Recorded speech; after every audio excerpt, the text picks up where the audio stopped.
menghamili pacarnya sendiri, wanita cantik di kota Goa. Nampaknya lelaki ini kesal saat sang keluarga wanita datang pada keluarganya dan mengadu tentang masalah anak mereka yang telah menghamili pacarnya dan meminta pertanggungjawaban. Kejadian kisah nyata yang aku ceritakan kali ini terjadi di kota Goa.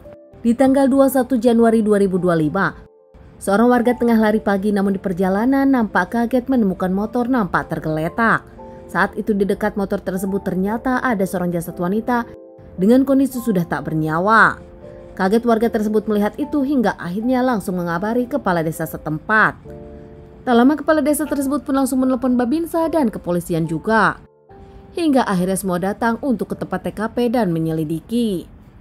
Mendapatkan sesosok jasad wanita sudah tak bernyawa dengan penuh luka. Bahkan di sana pun terdapat cecer cairan merah di dekat motor dan sekitarnya. Setelah dicek pihak kepolisian, ternyata dari nomor motor polisi tersebut adalah milik Putri Indah Sari Nur Cahyani berusia 19 tahun, warga Goa, Sulawesi Selatan. Berita penemuan ini pun geger di lingkungan hingga akhirnya keluarga Indah dikabari para tetangga. Saat keluarga Indah ke lokasi, namun ternyata jasad Indah sudah dibawa ke rumah sakit untuk dilakukan otopsi. Keluarga menyusul ke rumah sakit dan bertemu dengan pihak kepolisian langsung sedih. Benar saja, jasad yang ditemukan adalah Indah sang anak. Menurut pihak kepolisian dan hasil otopsi, Indah sendiri mendapatkan tikaman yang menyebabkan dirinya berpulang sebanyak 98 tikaman. Menurut pihak kepolisian seakan ini adalah orang yang dendam kepada Indah. Bahkan masih hasil dari otopsi, Putri Indah sendiri ternyata tengah hamil 5 bulan dan pihak kepolisian pun menginterogasi keluarga. Menanyakan kepada orang tua dari Indah tentang sang anak Indah Putri, keluarga pun akhirnya memberikan pernyataannya. Menurut keluarga dan teman-teman, Indah dikenal sebagai wanita yang baik, perhatian kepada keluarga, punya banyak teman, ramah, tak pernah bermasalah dengan siapapun. Malam itu Indah bilang pada sang ayah kalau dirinya akan ke rumah temannya dan Indah pergi dengan memakai motornya. Putri Indah sendiri adalah anak pertama di keluarganya, punya orang tua pasangan buruh tani, keluarganya pun keluarga pas-pasan. Hingga akhirnya Putri Indah pun memilih bekerja membantu orang tuanya.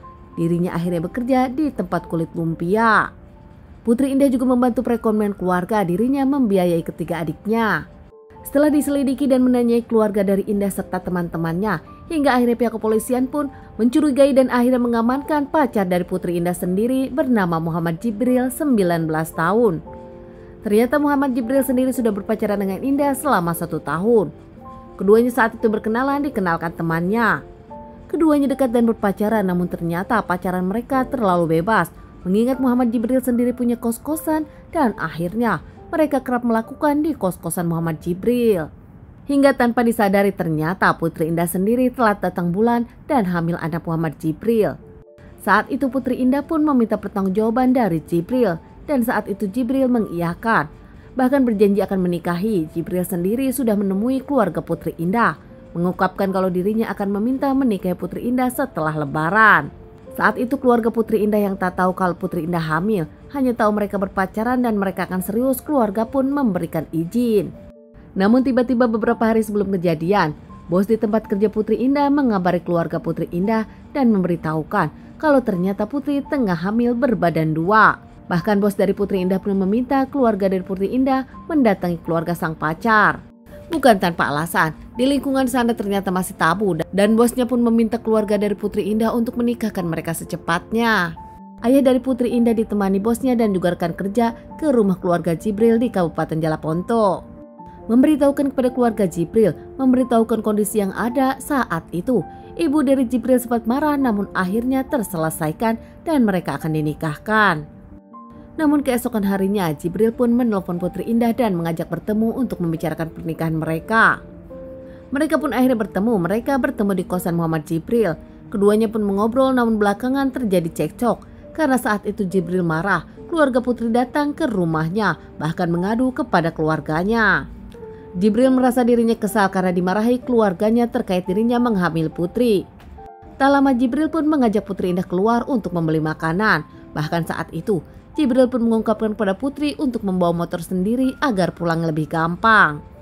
Perjalanan mencari makanan keduanya pun jalan ke tempat daerah yang sepi. Saat itu memang Jibril yang mengarahkan. Ternyata tanpa Putri Indah sadari kalau Jibril sudah membawa senjata tajam dan berniat untuk menyakiti Putri Indah.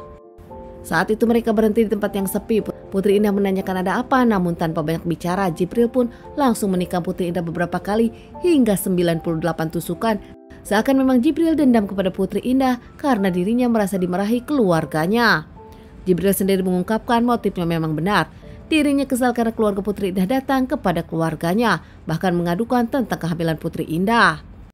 Jibril merasa diburu-buru oleh keluarga Indah, apalagi kini keluarganya sudah tahu tentang kehamilan Putri Indah. Tak terima, Jibril pun mengambil jalan ini. Diamankan karena menghabisi Putri Indah, Jibril pun akan menjalani persidangan. Menurut pihak kepolisian terancam hukuman 15 hingga 20 tahun penjara. Keluarga dari Putri Indah pun tak menyangka sang anak dihabisi dengan cara seperti ini oleh orang yang dicintai. Bahkan ternyata Putri Indah tengah berbadan dua. Teman-teman, sekian dulu bahasan kasus yang aku bawakan kali ini. Semoga ini bisa dijadikan pelajaran untuk kita dan ditunggu bahasan kasus-kasus selanjutnya.